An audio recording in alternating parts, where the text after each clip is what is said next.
Hello students, मैं हूं खंजन शाह और इस वीडियो लेक्चर में हम देखने वाले हैं गॉस लॉ।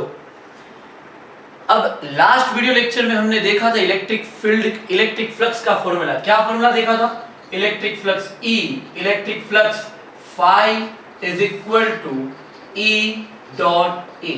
हमने लास्ट वीडियो लेक्चर में फ्लक्स का ये फॉर्मूला देखा था। अब यही फॉर्मूला की हेल्प से गॉस इलेक्ट्रिक फ्लक्स का और एक फॉर्मूला डिराइव करने वाला है और वही डेरिवेशन के लिए हम ये पूरी थ्योरी देखने वाले हैं। तो गॉस लॉ की शुरुआत किस तरीके से होती है वो समझना जरा। स्टार्टिंग कैसे? ये गॉस लॉ नहीं है, ये जो लाइन लिखी है वो गॉस लॉ नहीं है, ध्यान रखना, गॉस का लॉ नहीं है। क्या है? शुरुआत किस तरीके से हमको करनी है, ध्यान देना। The integration of electric field over a closed surface, ये बहुत ही जरूरी है। The integration of electric field over a closed surface, क्या जरूरी है? देखो समझना, closed surface क्या होता है?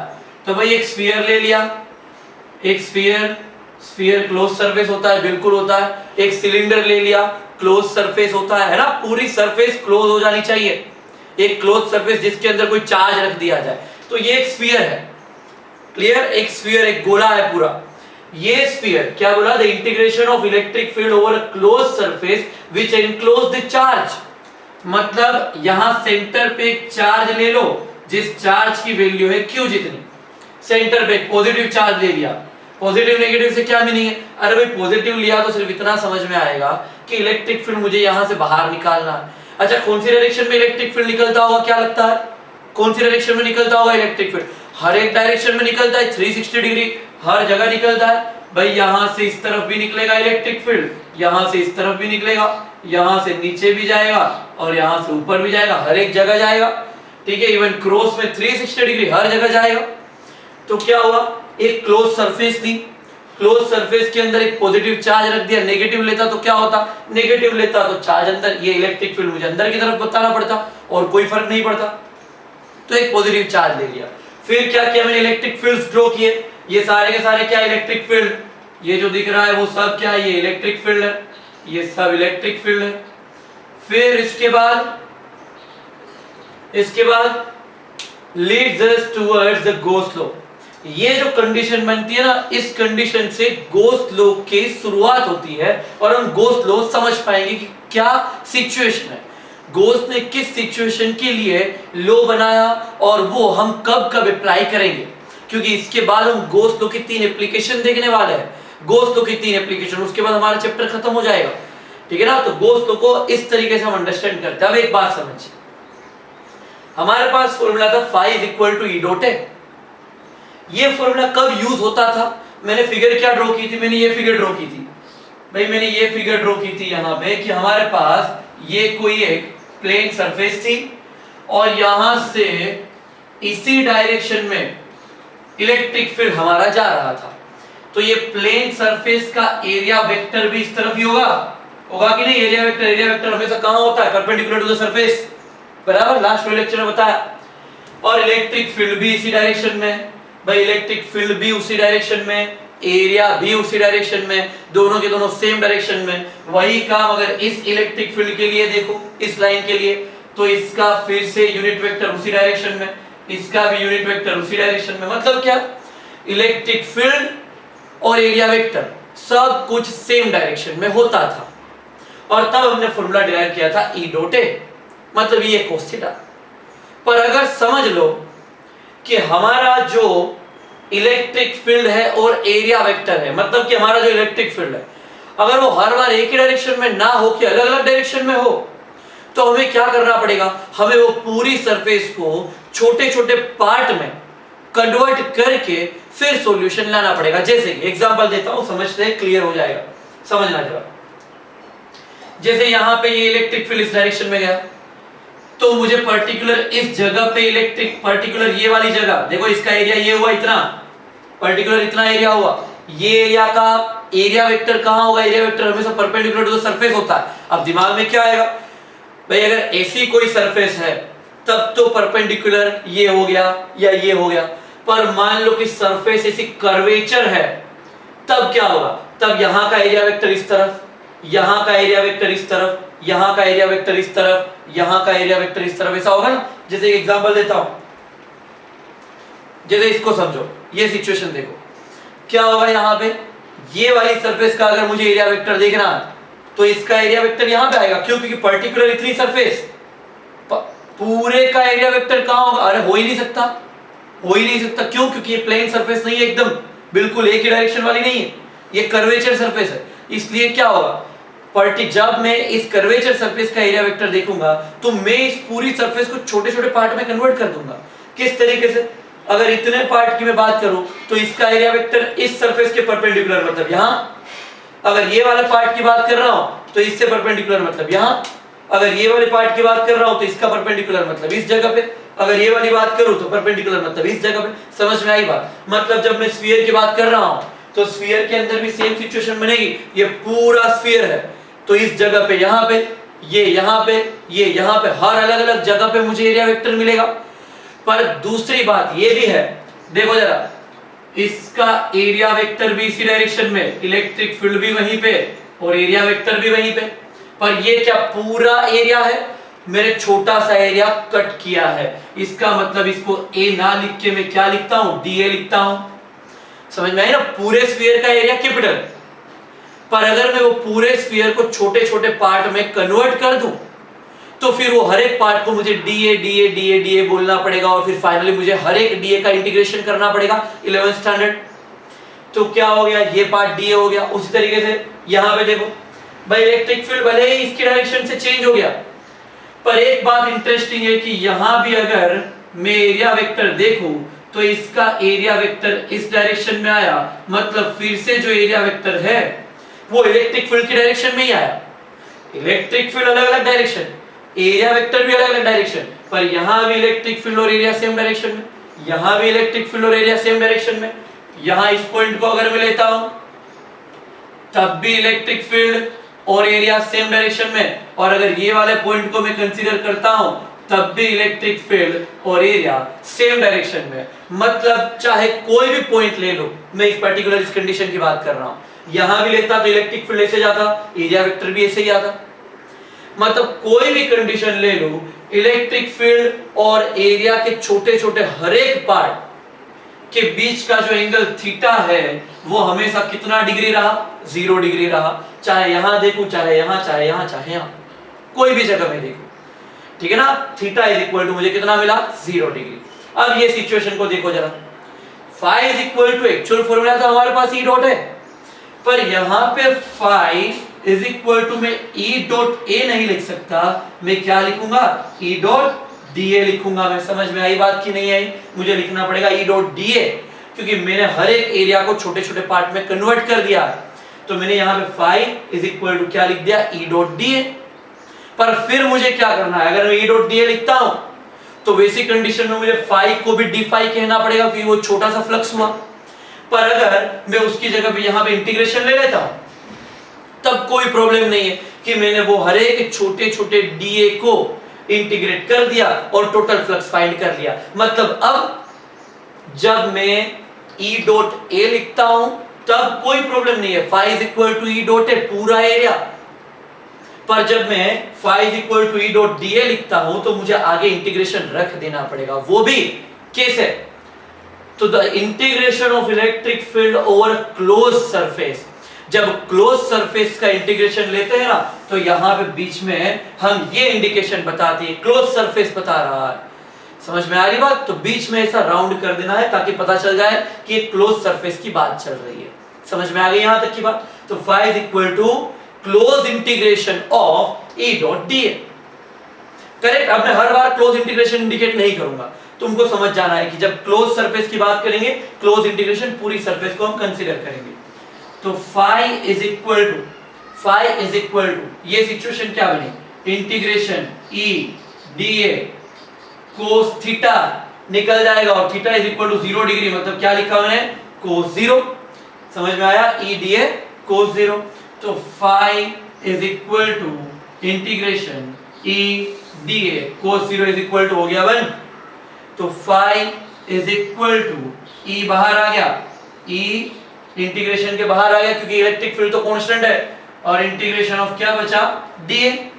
वो हर छोटे छोटे पार्ट का टोटल इंटीग्रेशन, मतलब किसका, पूरे स्फीयर का, है ना, पूरे स्फीयर का ये छोटा पार्ट, ये पार्ट, ये पार्ट, ये पार्ट, ये पार्ट, ऐसा हर एक पार्ट का, छोटे छोटे पार्ट का टोटल इंटीग्रेशन हो गया, पूरी क्लोज सरफेस का, है ना, पूरी क्लोज सरफेस का इंटीग्रेशन हो गया। तब बात क्या बनेगी, तो फाई इज इक्वल टू ई। चलो इलेक्ट्रिक फील्ड, इलेक्ट्रिक फील्ड का बेसिक फॉर्मूला क्या है, चार्ज क्यू, पॉइंट चार्ज है, पॉइंट चार्ज के इलेक्ट्रिक फील्ड का फॉर्मूला क्या है, के क्यू डिवाइड बाय क्या, आर स्क्वायर। अच्छा तो आर तो मैंने यहाँ ड्रॉ नहीं किया, तो मैं पहला काम कर देता हूँ, आर ड्रॉ कर लो भाई। यहां से सेंटर से सरफेस तक का जो डिस्टेंस है वो क्या है, आर, मतलब एक तरीके से इसकी रेडियस ही है, ठीक है, रेडियस ऑफ स्फीयर, क्योंकि मैंने चार्ज को सेंटर पर रख दिया। तो ये इलेक्ट्रिक फील्ड मैंने लिख दिया K q by r square. Integration of dA मैंने अभी बताया, डीए क्या है, डीए वो पूरी सरफेस के छोटे छोटे पार्ट है, वो हर एक छोटे छोटे पार्ट का टोटल इंटीग्रेशन, मतलब पूरा स्फीयर। तो स्फीयर का एरिया, एरिया ऑफ स्फीयर क्या है, area of sphere, area of sphere होता है 4 पाई आर स्क्वायर, है ना, एरिया ऑफ स्फीयर क्या होता है 4 पाई आर स्क्वायर। तो फिर क्या सिचुएशन बनी यहां पे, देखो तो भाई, ये आर स्क्वायर और ये आर स्क्वायर कट हो गया, ये आर स्क्वायर और ये आर स्क्वायर कट हो गया, तो फिर बचा क्या, अब यहां पे बचता क्या है, तो बचता है यहां पे फाई इज इक्वल टू, चलो के की जगह पे लिख दो 1/4 पाई एप्सिलॉन नॉट, तो k की जगह पे आ गया 1 divide by 4 pi epsilon not, फिर q एज इट इज अपनी जगह पे और 4 पाई भी एज इट इज अपनी जगह पे, जहां थे वहीं पे, समझ में आया ना, k की वैल्यू रखी 1/4 पाई एप्सिलॉन नॉट, क्लियर।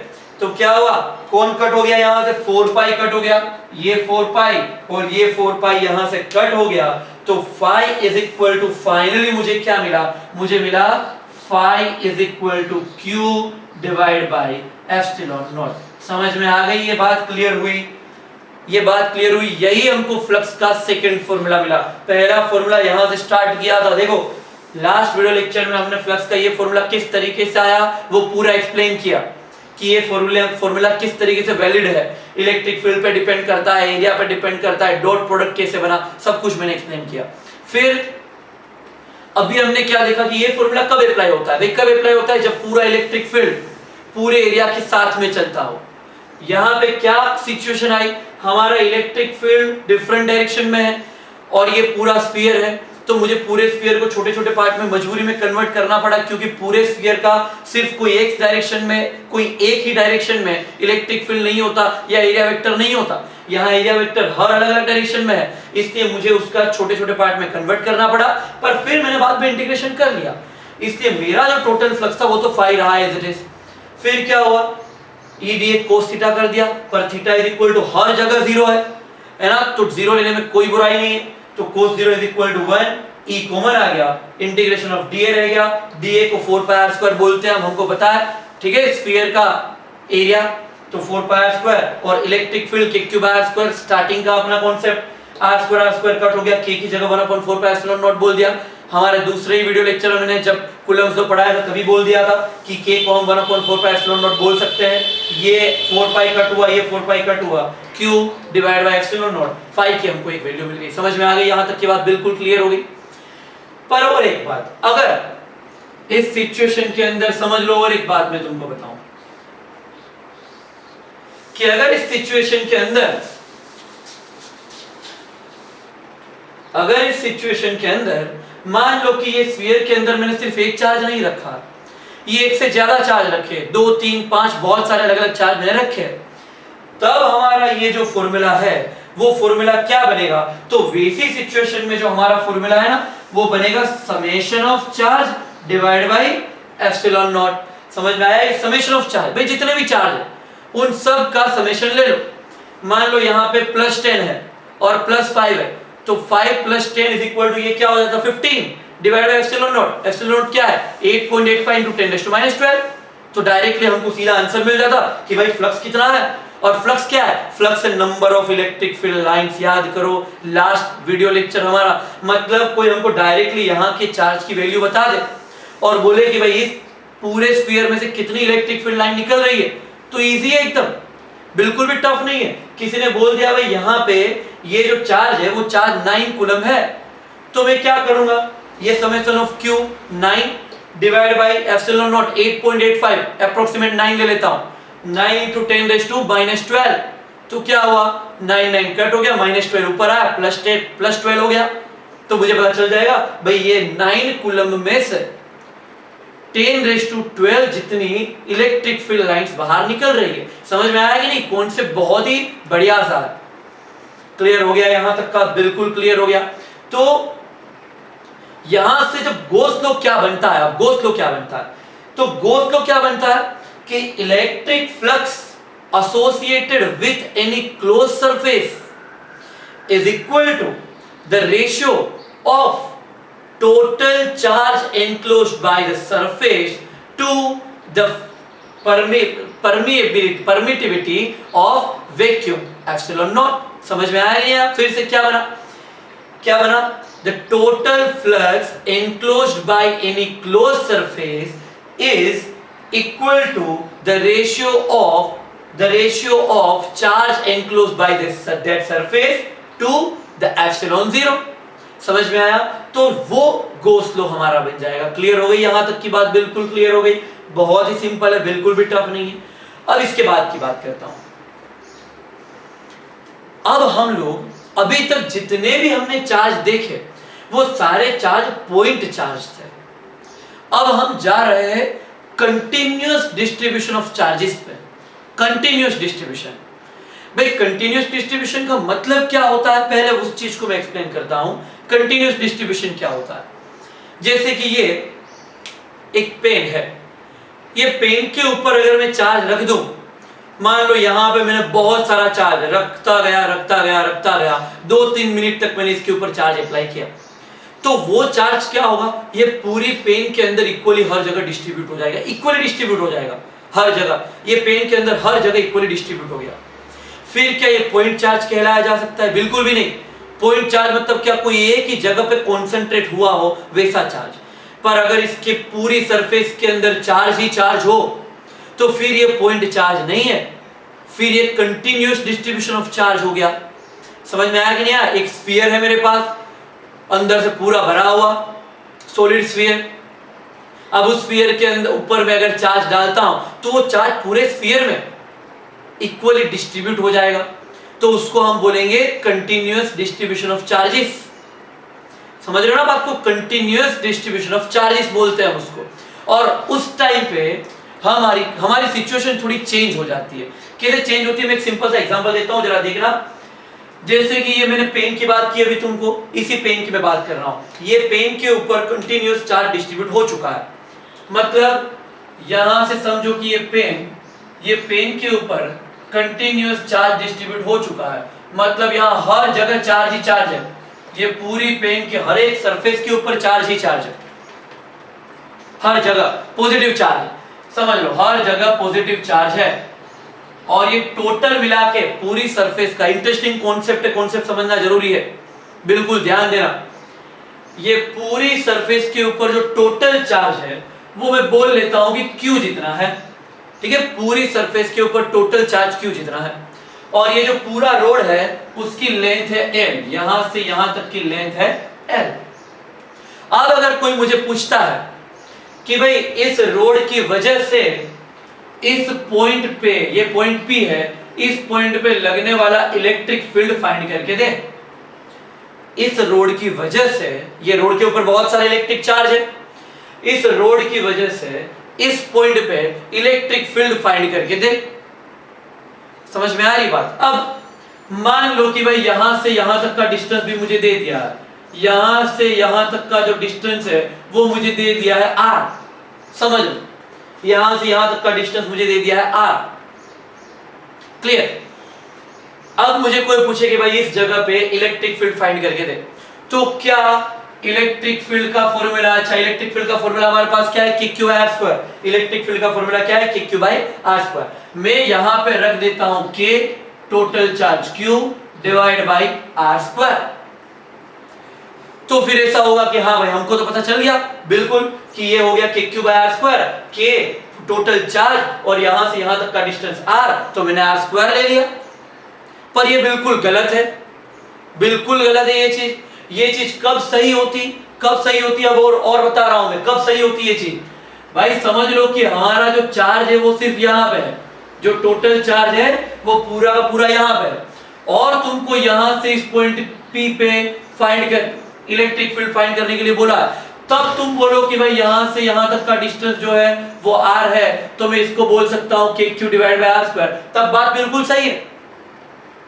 क्यों सही है? क्योंकि तुम्हारा पूरा का पूरा चार्ज सिर्फ इसी जगह पे है और यहां से यहां तक का डिस्टेंस ही तुम्हें देखना है। तो मतलब ये हुआ ये कैसा चार्ज है? Point charge. जब पॉइंट चार्ज है तब तुम ये फॉर्मूला अप्लाई कर सकते हो, पर ये तो कंटीन्यूअस डिस्ट्रीब्यूशन है, तो कंटीन्यूअस डिस्ट्रीब्यूशन में ये फॉर्मूला अप्लाई नहीं होता। क्यों नहीं होता? ये फॉर्मूला अप्लाई करने में गलत क्या है? क्योंकि भाई यहां से यहां तक का डिस्टेंस तो आ रही है अभी भी, तो फिर गलती कहां हो रही है? भाई गलती कहां हो रही है समझो। क्या तुम्हारा पूरा का पूरा चार्ज इस जगह पे है? नहीं, तुम्हारा चार्ज थोड़ा यहां भी है, थोड़ा यहां भी है, थोड़ा यहां भी है, यहां भी, पूरे रोड के हर जगह पे चार्ज है। तो फिर तुमने ये वाले चार्ज से यहां तक का डिस्टेंस r स्क्वायर ले लिया, तो फिर ये वाले चार्ज से यहां तक के डिस्टेंस को बुरा नहीं लगेगा, क्योंकि इसका तो हमने कुछ भी कंसीडर नहीं किया। ये चार्ज तो r डिस्टेंस पे नहीं है ना, ये चार्ज तो r से कहीं दूर है, तो वो ये चाहेगा कि भाई मेरा डिस्टेंस लिया जाए। यहां पे जो चार्ज होगा वो ये चाहेगा कि मेरा डिस्टेंस लिया जाए। यहां पे जो मतलब क्या कि हम कोई एक पर्टिकुलर डिस्टेंस को यहां पे रख नहीं सकते, क्योंकि ये पूरा डिस्टेंस तो यहां से यहां तक का, यहां से यहां तक का, यहां से हर पूरा डिस्टेंस अलग अलग है। इसलिए हमको r लिखना ये गलत हो जाएगा। तो फिर ऐसी सिचुएशन में हम काम क्या करेंगे? तो फिर से मैं यही फिगर ड्रॉ करता हूं, हम क्या काम कर सकते हैं वो चीज समझाता हूं। देखो जरा, फिर से वही फिगर मैंने ड्रॉ कर ली। ये पूरी सरफेस के ऊपर कंटिन्यूअस पॉजिटिव चार्ज, हर जगह पे पॉजिटिव चार्ज है, और ये पूरे के ऊपर जो टोटल चार्ज है वो मैंने मान लिया Q है। बिल्कुल टोटल चार्ज मैंने Q बोल दिया, और मुझे पूछा है कि ये हर इतने सारे चार्जेस की वजह से इस पॉइंट P पे लगने वाला इलेक्ट्रिक फील्ड फाइंड करो। मेरे पास जो इंफॉर्मेशन थी वो अभी भी है, यहां से यहां तक का डिस्टेंस L था, और यहां से यहां तक का जो डिस्टेंस है वो R है। ठीक है, ये डिस्टेंस R है। अब मैं डायरेक्टली कुछ काम नहीं कर सकता जैसा यहां किया था, क्योंकि ये सिचुएशन तो गलत हमने प्रूव कर दी, ऐसा तो हम बिल्कुल नहीं कर सकते। तो अब हम कर क्या सकते हैं? अब हमें तो जो आता है वो सिर्फ पॉइंट चार्ज आता है, तो हमको क्या करना है? ये इतने बड़े रोड में से एक छोटा सा थोड़ा सा पार्ट कट कर देना है, ताकि वो पार्ट पॉइंट चार्ज जैसा बिहेव करे। जैसे कि ये पूरे रोड को अब मैं बिल्कुल कंसीडर नहीं कर रहा हूं, मैं उसमें से एक छोटे से पार्ट को कंसीडर कर रहा हूं, और वो छोटा सा पार्ट समझ लो कि ये है। मैं सिर्फ ये छोटे से पार्ट को कंसीडर कर रहा हूं, इतने से पार्ट को। समझ में आ रही है ना? पूरे रोड के चार्ज को मैं अब कंसीडर नहीं कर रहा हूं, मैं उसमें से एक छोटा सा पार्ट मैंने कट किया, और उसी पार्ट को अब मैं कंसीडर कर रहा हूं। ये जो छोटा सा पार्ट है उसकी लेंथ है, अगर पूरे की लेंथ L थी, है ना, या बोल देता हूं पूरे की, हाँ चलो पूरे की लेंथ L थी, तो ये जो छोटा सा पार्ट मैंने कट किया है, ये वाले पार्ट को मैं बोल देता हूं DL। बराबर, छोटा सा पार्ट मैंने कट किया है उसको बोल देता हूं DL, या फिर इसका नाम मैं दे सकता हूं DX, कोई प्रॉब्लम नहीं है। एक छोटा सा पार्ट 11th स्टैंडर्ड में हम इसको DX बोलते थे, है ना, छोटे छोटे जो भी डिस्टेंसेस हुआ करते थे जब डिफरेंशिएशन का कॉन्सेप्ट देखा था। तो ये वाले इतने छोटे से पार्ट की लेंथ को मैंने बोल दिया, क्या बोल दिया मैंने? DX बोल दिया। और यहां से पर्टिकुलर इसी पॉइंट से, भाई पर्टिकुलर इसी पॉइंट से यहां तक की डिस्टेंस को मैंने बोल दिया X। ये किसके जैसा बिहेव कर रहा है? पॉइंट चार्ज जैसा, क्योंकि ये मैंने बहुत ही छोटा सा पार्ट कट किया है, जो मैंने ड्रॉ किया है उससे भी छोटा, तुमको बताने के लिए दिख सके इसलिए इतना बड़ा ड्रॉ किया, पर बहुत ही छोटा सा पार्ट, डिफरेंशिएशन वाला कॉन्सेप्ट अपना, है ना, छोटे छोटे पार्ट का वो कंसीडर करना। तो बहुत ही छोटे से पार्ट जिसका डिस्टेंस मैंने ले लिया DX, और वहां से उस पॉइंट तक का डिस्टेंस क्या हो गया? X। अब बाकी सबको मैं बिल्कुल नहीं देख रहा हूं, मेरा पूरा फोकस किसके ऊपर है? सिर्फ इतने पार्ट के ऊपर। तो फिर पूरे रोड के ऊपर चार्ज Q था, तो सिर्फ इतने से पार्ट के ऊपर जो चार्ज बचेगा वो चार्ज भी कितना बचेगा? तो वो चार्ज भी सिर्फ dq जितना बचेगा, है ना। पूरे रोड के ऊपर अगर Q जितना चार्ज है, तो पूरे रोड के छोटे से पार्ट के ऊपर जो चार्ज होगा उस चार्ज को क्या बोलेंगे? dq। तो मैंने इसको नाम दे दिया dq, जितना चार्ज छोटा सा कुछ पार्ट होगा। और अब हमारा जो फॉर्मूला बनेगा वो फॉर्मूला परफेक्ट बनेगा। कैसे? चलो अब electric field E is equal to electric field E is equal to K। Q की जगह पे मैं सिर्फ अब इसको देख रहा हूं, Q की जगह पे मैंने क्या लिखा, इसको dq लिखा, डिवाइड बाय r स्क्वायर। मैं सिर्फ इसको देख रहा हूं, मतलब यहां से डिस्टेंस मुझे देखना, यहां से यहां तक का डिस्टेंस क्या सपोज किया है मैंने x, तो डिवाइड बाय मैंने क्या कर दिया यहां पे x स्क्वायर।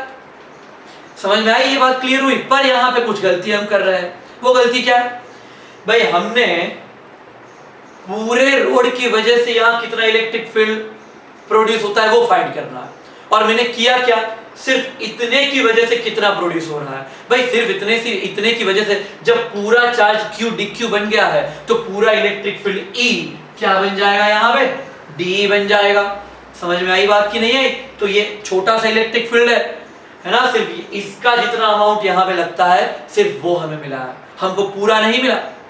फिर पर पूरा फाइंड करने के लिए हम क्या कर सकते हैं, हम यहाँ भी इंटीग्रेशन ले सकते हैं, हम यहाँ भी इंटीग्रेशन ले सकते हैं। समझ में आई कि नहीं आई बात, क्लियर हुआ कि नहीं? हम दोनों जगह इंटीग्रेशन ले सकते हैं। इंटीग्रेशन कहां से कहां तक का होगा, तो भाई यहां से लेके यहां तक का, यहां से लेके यहां तक का, यहां से लेके यहां तक का, मतलब क्या चार्ज की शुरुआत कहां से हो रही है, क्या यहाँ ये पॉइंट पे हमें इलेक्ट्रिक फील्ड फाइंड करना है, तो चार्ज की शुरुआत कहां से हो रही है, क्या यहाँ चार्ज है, नहीं है, यहाँ भी नहीं है, यहाँ भी नहीं है, यहां से स्टार्ट हुआ, यहां से मतलब कहां से स्टार्ट हुआ, R से, कहां से स्टार्ट हुआ, R से चार्ज स्टार्ट हुआ, और कहां तक जा रहा, तो R इतना तो डिस्टेंस ऑलरेडी है, और उसमें कितना बड़ा, तो उसमें और L बड़ा, L तक जा रहा है चार्ज, तो क्या हुआ, यहां पे क्या लूंगा, क्या L लिखूंगा, नहीं, यहां पे मैं लिखूंगा R प्लस L, क्योंकि यहां से यहां तक का डिस्टेंस मुझे देखना है, तो यहां से यहां तक का कितना हुआ, R प्लस L, जितना R से स्टार्ट हुआ और कहां तक गया वो, R प्लस L तक गया। क्लियर हुआ, कॉन्सेप्ट क्लियर हुआ? ये हमें यहां पे सीखना था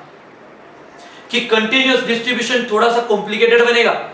अभी तक पॉइंट चार्ज था, कंटिन्यूअस डिस्ट्रीब्यूशन अब आएगा, अब कंटिन्यूअस डिस्ट्रीब्यूशन ही रहेगा, तो थोड़ा सा कॉम्प्लिकेटेड बनता है। पर एक बार इतना सा कॉन्सेप्ट दिमाग में बैठ गया कि नहीं मुझे इतना काम करना है, हर बार करना।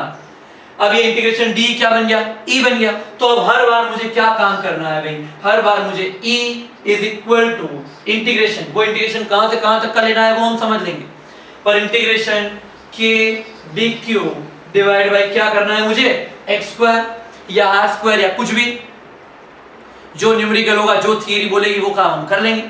पर मुझे यहाँ पे क्या करना है, इंटीग्रेशन, और यहाँ पे क्या रखना है, dq, बस इतना सा काम ध्यान रखना है, जैसा मैंने यहाँ पे किया था उसी तरीके से। समझ में आई बात? ये जो पूरा कॉन्सेप्ट हमने सोल्व किया उसी तरीके से ये काम किया, E is equal to integration K dq divide by x square.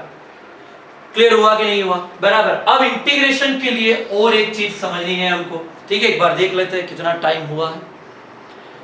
Okay चलो, तो आज का ये जो सेशन है हमारा वो सिर्फ इतना ही रखते हैं, टाइम ज्यादा हो गया है। नेक्स्ट सेशन के अंदर हम बाकी अलग अलग टाइप के जो चार्ज है वो अलग अलग टाइप के डिस्ट्रीब्यूशन देखेंगे हम, जिसमें लीनियर चार्ज डिस्ट्रीब्यूशन होगा, सरफेस चार्ज डिस्ट्रीब्यूशन होगा और वॉल्यूम चार्ज डिस्ट्रीब्यूशन होगा। तो वो हम नेक्स्ट वीडियो लेक्चर में देखते हैं। ओके, लाइक एंड सब्सक्राइब करना मत भूलना। All the best.